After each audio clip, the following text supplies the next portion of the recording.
Bakit habang umaayos ka, mas maraming nawawala? Napansin mo ba yun? Habang inaayos mo yung sarili mo, habang mas nagiging seryoso ka sa mga goals mo, habang unti-unti kang nagbabago para sa ikabubuti mo, parang mas maraming taong nawawala. Yung dating laging nandyan, bigla na lang tahimik na. Yung dating malapit, parang lumalayo. Yung dating solid, unti-unting nawawala. At minsan mapapatanong ka, may mga mali ba sa ginagawa ko? Kung nararamdaman mo yan ngayon, tapusin mo tong vlog na to. Dahil baka hindi ka nawawalan. Baka nililinis lang ang buhay mo. Pero bago yan, may kwento ko. Kwento to nung bago ako magdesisyon na ayusin yung buhay ko. Yung dating sobrang available ako sa lahat. Laging game, laging present, laging kasama. Kapag may yayaan, oo agad ako. Kapag may mga lakad, go agad. Kapag may kailangan ng iba, nandiyan na agad ako. Pero dumating ang panahon na nagdesisyon akong ayusin yung buhay ko. Kasi mas nag-focus na ako sa negosyo ko. Mas naging maingat ako sa oras ko. Mas pinili ko ang growth kaysa yung mga pansamantalang saya. At doon nagsimula,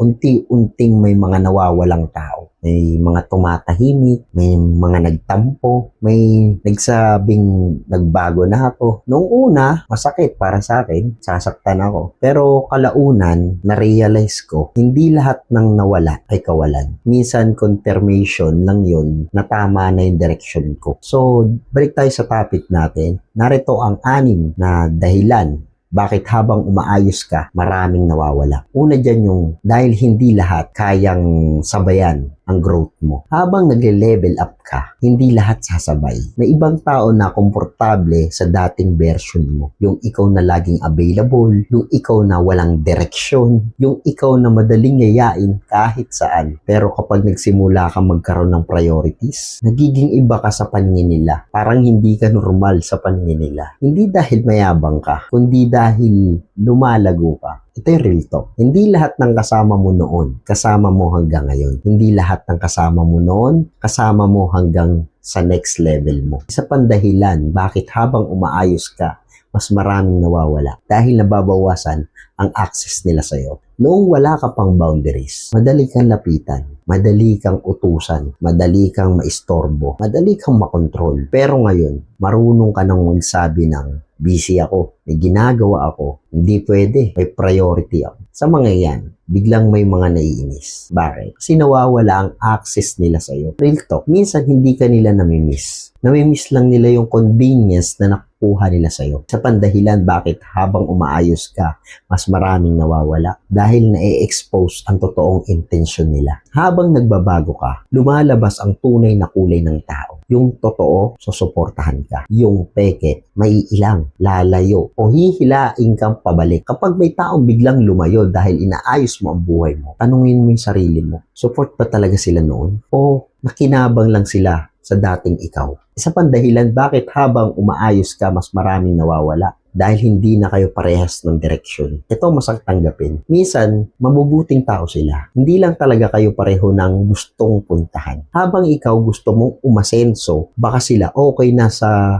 kung nasaan sila ngayon at walang masama doon. Ang problema lang, kapag pinipilit mong sabayan ang direksyon nila, kahit alam mo namang iba yung landas mo. Real talk. Hindi lahat ng taong mahalaga sa isang chapter ng buhay mo, kasama mo sa susunod. Sa pandahilan bakit habang umaayos ka, mas maraming nawawala. Growth is painful. Kasi hindi lang habits ang iniiwan, pati tao, pati comfort zone, pati dating nakasanayan, minsan kahit pamilya, at minsan kailangan nun. Hindi ka makakapuno ng bago kung ayaw mong pakawalan ang luma. Sa pandahilan, habang umaayos ka, mas maraming nawawala. Dahil sinusubok kung gaano mo kagusto ang pagbabago. Minsan parte talaga ito ng proseso. Sinusubok ka. Kapag may nawawala, babalik ka ba sa dati para lang may makasama? O itutuloy mo ang growth mode kahit minsan mag-isa? Ito real to.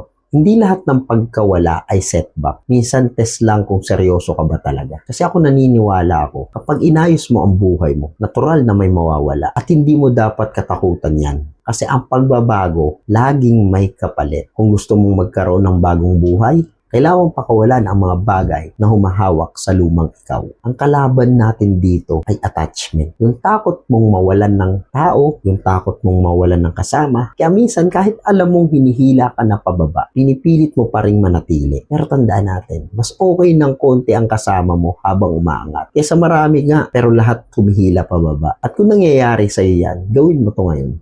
Habang inaayos mo ang buhay mo, tanungin mo yung sarili mo, nalulungkot ba ako dahil mahalaga sila? O nalulungkot ako dahil nasanay lang ako na nandyan sila? Malaking pagkakaiba yun. Kapag alam mong kailangan silang pakawalan mo. Tandaan mo ako, man. Kung may mga nawala sa buhay mo habang nagbabago ka, huwag kang matakot. Hindi ibig sabihin mali ang direksyon mo. Minsan, ibig sabihin lang nun, tama ang tinatahak mo. At okay lang yun. Hindi lahat ng pagkawala ay kabiguan. Minsan, paghahanda yun para sa mga tamang taong darating. Kung nakarelate ka dito, comment mo. Hindi ako matatakot na mawalan habang umaayos. At tandaan mo, kapag may umalis, habang inaayos mo ang buhay mo, hayaan mo, kung para talaga sila sa journey mo, nananatili sila. Kaya hanggang sa susunod, real talk lang.